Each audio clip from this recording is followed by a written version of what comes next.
later 90s, there was a growing awareness of the possibilities of fatigue being a major issue among seafarers. There were other studies looking at seafarers' fatigue, and these are summarised in an excellent review by Ivan Brown. However, what's quite clear from this review is that these are largely anecdotal reports rather than formal pieces of research. Not much was known about fatigue among seafarers. Very well known in highly regulated industries like airlines, for example. We got funding from the Health and Safety Executive, the Maritime and Coast Guard Agency, and Newmast, which was the British Ships Officers Trade Union. The focus of our research was going to be on merchant seamen and fishermen. Fatigue is difficult to define. And there are many definitions of it, and they also differ between Europe and the US, for instance. One is the obvious manifestation, which is falling asleep. You're so tired you actually fall asleep. The other one is more tricky. It's where your ability to analyse and make judgment calls is severely impaired through tiredness. One of the ways we define fatigue is in terms of a fatigue process. This has three main stages. First of all, the factors that put you at risk of feeling tired, working long hours, working at night, high job demands, and so on. Then we think of people's perceptions of feeling fatigued, and then we think of the outcomes of being fatigued, greater likelihood of falling asleep, and in the context of ships, possibly having collisions and so on. We have lots of anecdotal evidence that it is a problem, and there are many assumptions that it causes accidents and groundings, and there's very little scientific data on it due to the difficulty of collecting. What you find, for example, in road transport is up to 20% of motorway accidents are due to fatigue, and therefore it's highly likely that similar things will apply in seafaring. The MAIB, for instance, has actually been cataloguing fatigue-induced accidents for really quite some time now. There are dozens of these accidents. They're the people like the airlines who do crash investigations, as it were. A couple of years ago, we investigated an accident into a coaster called the Antari, which grounded off the Northern Irish coast. The ship left Scotland and set a course across the Northern Channel, and the chief officer went on watch. It was the 12 to 6 watch. He sat down in a nice warm comfy chair. He'd been working quite hard beforehand, and he just fell asleep. So you had an unguided missile going across the North Channel until the next thing the chief officer was aware of was that he was aground. And that's a very good example of what can happen around our coasts. Recently, for example, the Sang Neng 1 in Australia, tremendous damage to the Great Barrier Reef. The navigating officer had had 2.5 hours sleep in the previous 37 hours. Well, what do you expect? We have at least 2 or 3 vessels, I think, each year now that are either colliding with each other or running aground or hitting rocks because of guys falling asleep at the wheel. Fatigue is probably in the smaller vessels. The larger vessels have larger crews and they can work around the problems. It's the other smaller boats that stay out 2, 3, 4 days where the problem can arise. We only carried out a very small-scale survey, but the results were quite alarming. 16% had been involved in a fatigue-related accident, and 44% had worked to the point of exhaustion or collapse. You can't relax until the work is done, and you never know until you pull your nets up how much work there's going to be. We've always had a culture, if you like, in the whole maritime world of the ship coming first. Seafarers tend to be very can-do people, and therefore they try to do their best to keep the ship running, to accommodate the owner. We don't have a culture, for instance, as they do in aviation, where working times and rest times are strictly regulated. Up until relatively recently, it has been totally unregulated, and people have done what's necessary. There's no other industry that I can think of where you can operate machinery or drive a bus or anything just indefinitely, without anybody really caring how tired you are. When you can legally work up to a maximum of 91 or 98 hours per week, you've got a problem. Truck drivers, train drivers, aviation pilots and what have you, they're not allowed to work more than 40 or 48 hours a week. Why do seafarers, why are they expected to work 70 plus hours a week? Now it is being regulated, but it's the problem of trying to adjust to this regulation. You have to adjust the culture. It's difficult to be definitive, it's not an exact science, but we use a number of indicators. We have our own analysis tools that we do use. We don't have a litmus test that provides a simple indicator of whether fatigue is present or not. One typically uses a variety of different approaches to get a profile which confirms that fatigue is likely or is present. We carry out surveys which ask about risk factors for fatigue, perceptions of fatigue and the outcomes of fatigue. We can then go on board ship and carry out diary studies which provide the same information but on a daily basis. And then we can move to more objective measures. We can see whether their working conditions influence their sleep quality and duration. We can take objective measures of their physiology. Hormones such as cortisol are a good indicator of fatigue. And we can take objective measures of performance. So we can show, for example, that when people are fatigued, their reaction times will slow down quite considerably. In the Cardiff study, we used a mixture of onboard testing and surveys to assess fatigue. In a more recent study, Project Horizon, they've used simulators as the basis of their assessment of fatigue in seafarers.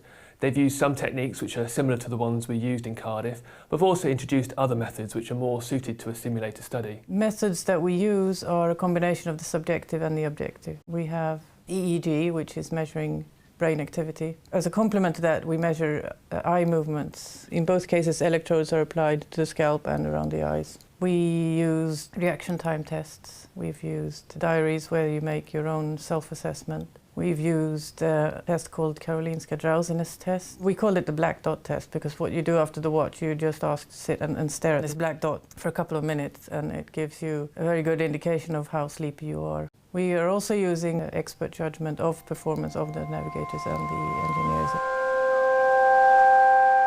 To say that the old sailing ships with a dozen men on board sailing around Cape Horn weren't fatigued, I think would be an ill statement. But the type of fatigue has changed. There's probably less physical strain than there was in the past. It was much more physically involved. You were lifting chains, lifting blocks, topping derricks, this type of thing. There's been a necessity to reduce the numbers of the crew, but I think perhaps we have seen it go far too far. Ships are bigger now, they're more complex. They're traveling at higher speeds, in closer proximity to navigational hazards. There's more of a demand for meeting time schedules, and even the complexity, even though automation has often been brought in to allow reduced manning, quite often you'll find that the level of automation and the level of complexity of the systems that people have to deal with can be very fatiguing itself. It's supposed to help us, but it gives us a really boring job. People are not really good at monitoring. But that's what we're increasingly pushed to do, is just monitor instead of actively working. One of the problems we're making generalisations about seafarers' fatigue is that there's considerable diversity across different sectors. I've worked as a deep sea pilot on oil tankers, and the standards on those ships are much higher. Tankers are at the high end of safety within the marine industry. They're regularly vetted by all the companies who use them. They're regularly port state inspected, and that has forced a different culture on them. The part of the industry where fatigue is greatest is in the bulk trades and in the short sea bulk trades. So we're talking about what we call mini bulkers.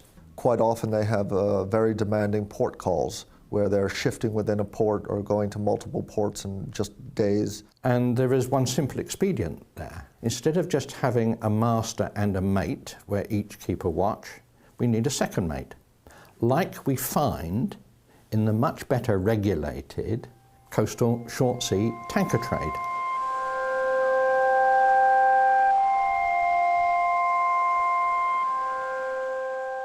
That can certainly start at the very beginning with ship design to make sure that ships are designed to be as habitable as possible and conducive to good rest. If there's lots of movement and noise and vibrations, that does have a negative impact on your ability to sleep, of course. If you're in port, there's crashing and banging from containers coming in and out of the ship. There's constant interruptions, people knocking on the door. So the quality of sleep you're getting is probably going to be rather poor. Nowadays, ships' bridges are designed with nice comfy seats. Even on a well-run ship, if you're on the 12 to 4 at night at 2 o'clock in the morning and you sit in the chair, it's very difficult to stay awake.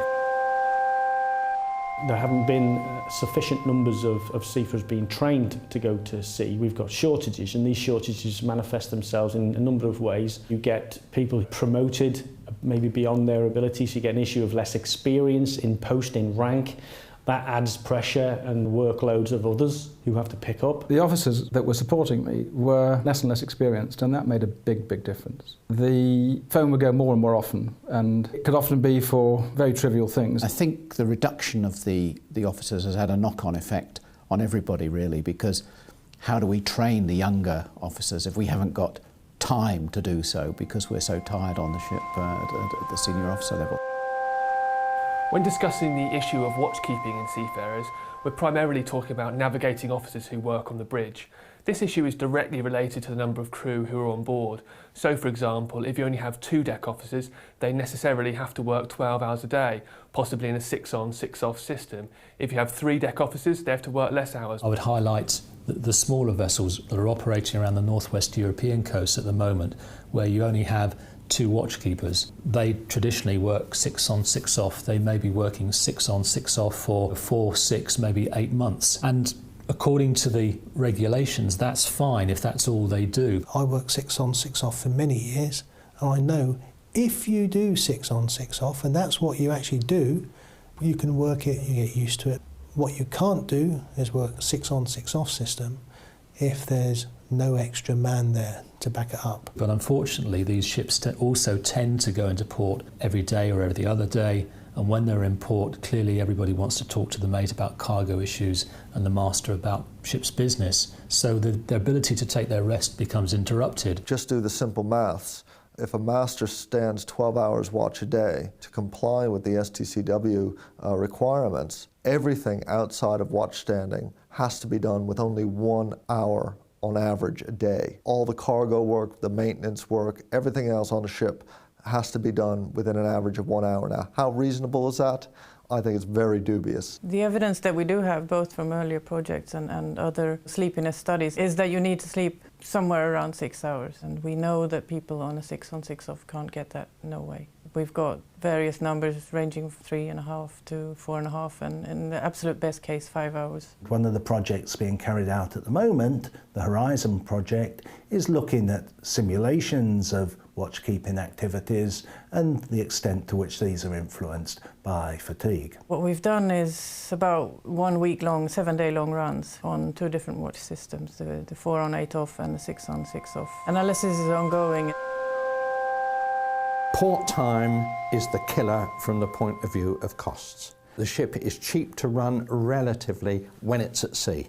So what we want is the ship at sea, and we don't want it in port. So all the pressure is to reduce the amount of time a ship's in port. In the past, general cargo ships were in port for 2 to 3 weeks. Now with containerisation, it's no more than 24 hours. So consequently, people are not getting the opportunity to catch up on their rest periods. You might have 6 ports to do in 8 days, and by the end of that 8 days, you would be a completely different person. We do have lots of interviews where people say things like, when we get to sea, I can finally get some rest. The first people up the gangway are not the agent with the mail or anything like that. No, it's half a dozen port inspection people. You have various inspectors coming on at different times, all demanding to see key onboard personnel. Again, that can lead to fatigue for the crew because they're not getting their rest. Port State Control may be coming on board to check on your fatigue records, but half the ship's company are up to satisfy them and show them these records, and by the time they've left, everyone is twice as tired as when they came on board in the first place. You, for instance, wouldn't dream of going to, say, an office in the city, demanding an instant interview with the managing director. You would make an appointment. Nobody does that. They expect to have instant access to senior officers on board ship. Way to mitigate that, of course, is to either harmonise the inspections so they come at the same time and or bring shoreside personnel like a superintendent. What we've seen recently with the heightened security arrangements under ISPS, terrorism, piracy, big issue now particularly off the coast of Somalia and the wider Indian Ocean, is that ships are going on higher security levels and having to go into lockdown and do extra patrols, and this is impacting on their ability to catch up on those intense periods of operations. In the past, the master was more or less sent away for several months with his ship and traded it as well as he could. Nowadays, he gets 60 emails a day telling him exactly what to do and demanding answers for those emails regardless of the time zones.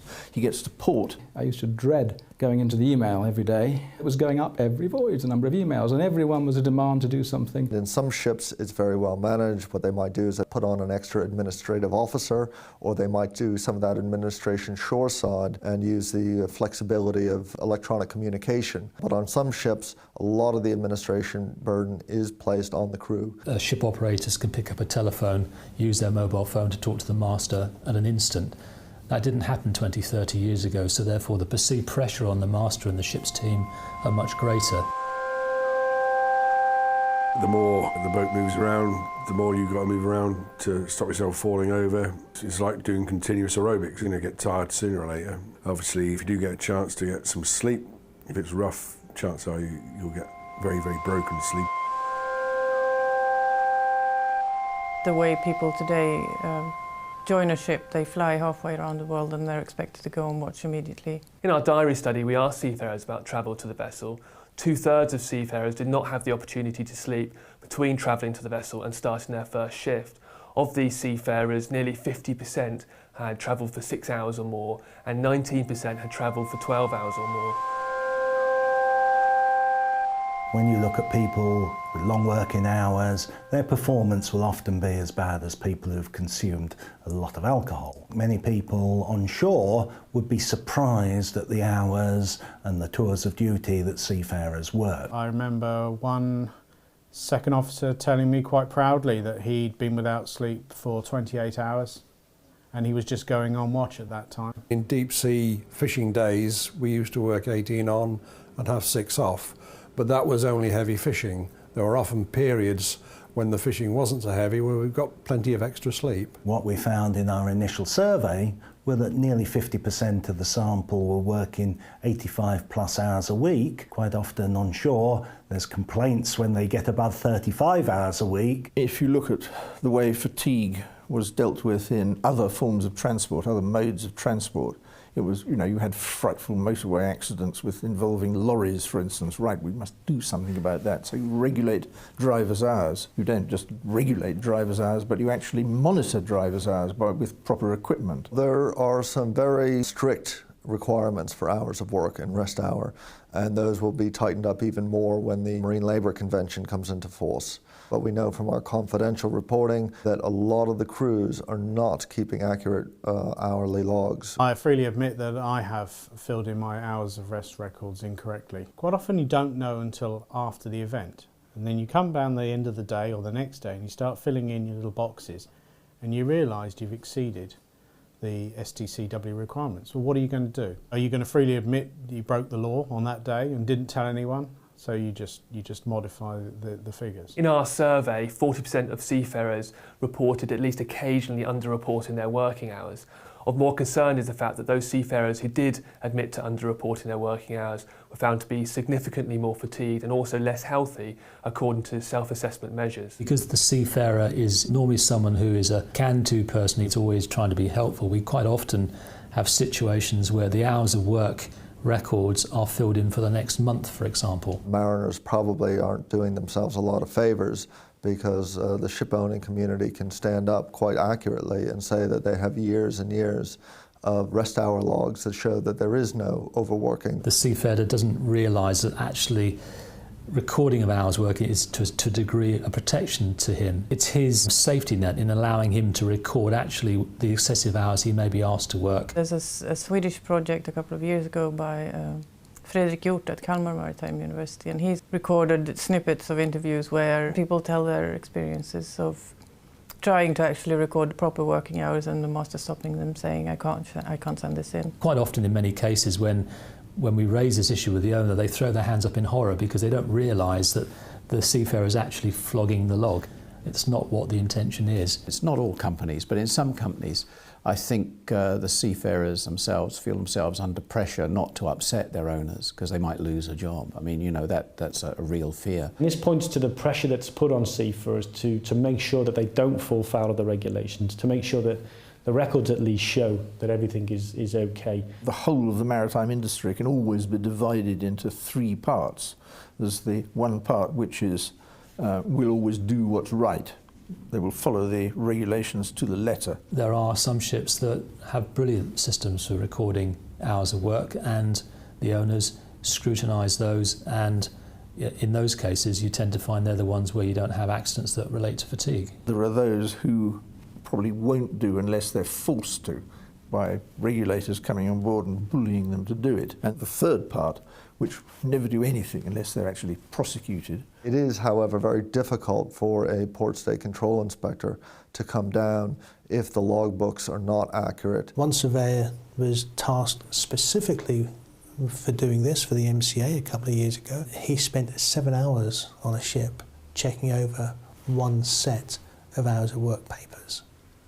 And during that period, he's supposed to inspect the entire ship, of course. They compare the record of hours of work or hours of rest against maybe the deck log or the engine room log, and they find that seafarers who are supposedly fast asleep are actually hauling up the anchor or preparing to turn the engines over. Once you have to start casting your net that wide, you've got to say, is it worth it? And can I afford the resources to do it? Then you might say, of course, can I afford the resources not to do it? At the moment, you have a minimum manning certificate based upon what's the least number of people you need to get this ship from A to B. In many cases, it should be much more obvious that a ship on a certain trade with a certain manning level really is going to be pushing that limit. The real study we need to actually look at is what's actually going on a ship. Each ship is unique in its operation, and we should actually look at that ship, see what the operation is, and make sure that it is safely manned. Cost is another big element that intrudes into all of this. You don't get changes without putting the costs up. Responsible companies find themselves having to cut corners simply to stay in business, and I think that's a big part of the problem. The ship owners will say, and correctly, we have to have a level playing field. You'd have to do it absolutely internationally. Otherwise, you would have one country's ships enjoying a competitive advantage over another. 2 mates and a master should be considered normal for a ship of more than 3,000 tonnes. Even that, as we thought, fairly low-level request was rejected both by Europe and by the IMO. We have to come down to the fact that actually there is a shortage of seafarers anyway. How are we going to get the extra seafarers if we need them to fill in the roles that may be needed to prevent fatigue? Due to economic pressure on the fishermen themselves, they can't afford to take on crew, and you'll find that these days there's a lot more guys taking their boats single-handedly. A 2-man vessel, the skipper might decide just to go single-handed. On a vessel with 3 or 4 men might just take 1 man off for economic reasons, so there's less men doing more work. I used to work for a particular flag administration, and you would get the situation where, for example, a ship that had been on the Dutch flag, the owners would come to you and say, look, we want to change to your flag.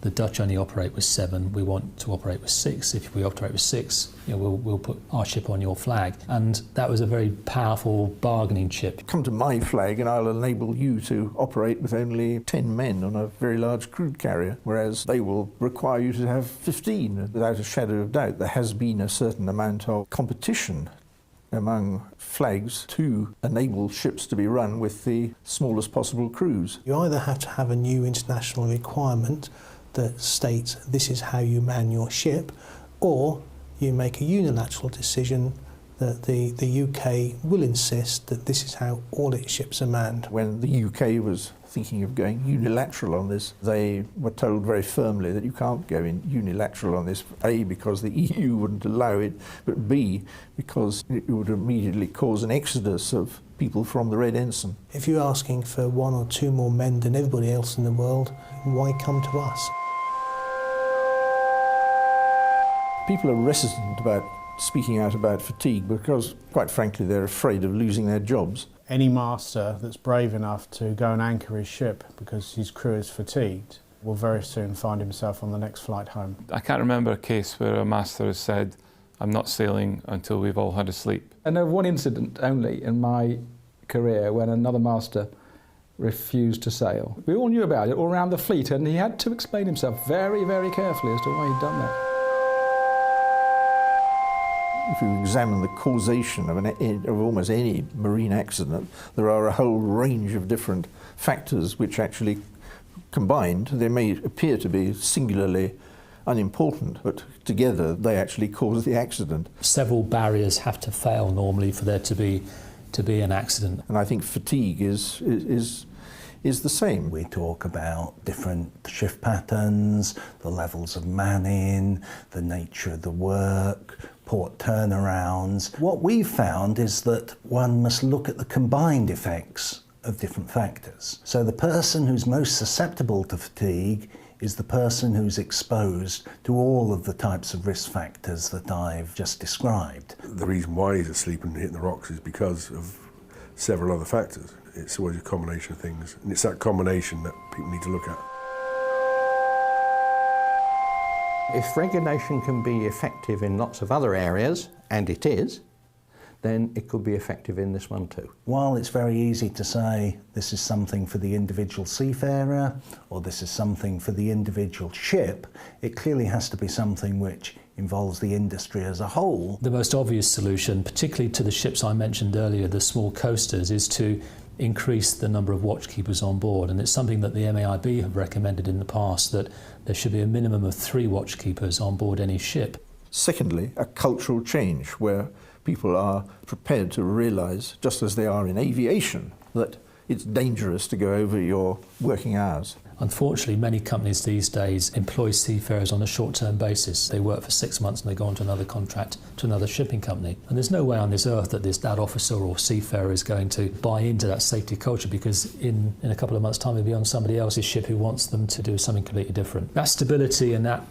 buy-in is something which is necessary if it's going to work effectively. It's crucial that working hours are recorded properly, and as well as this formal regulation, we must also improve training and guidance so that we can prevent and manage fatigue. We need rules that set maximum hours of work at a level that will allow people to have rest and proper recuperation. One must also look not just at what happens generally, but those specific rare occurrences when fatigue is likely to be a particular problem, just in the same way that we have regular lifeboat drills. It doesn't imply that everyone's going into the boats on a regular basis, but we should really know how to deal with these occasional fatigue-related risks to these safety-critical operations. The reason that fatigue is not being dealt with properly is because it's not seen to be important by enough people. Fatigue is a very real problem. It does cause deaths, it does cause accidents. It is a complicated issue, not least because any solution will incur additional costs to the industry at a time when the industry is hard-pressed to make a profit. The industry itself is suffering from the effects of fatigue when you get pollution, when you get loss of life and what have you.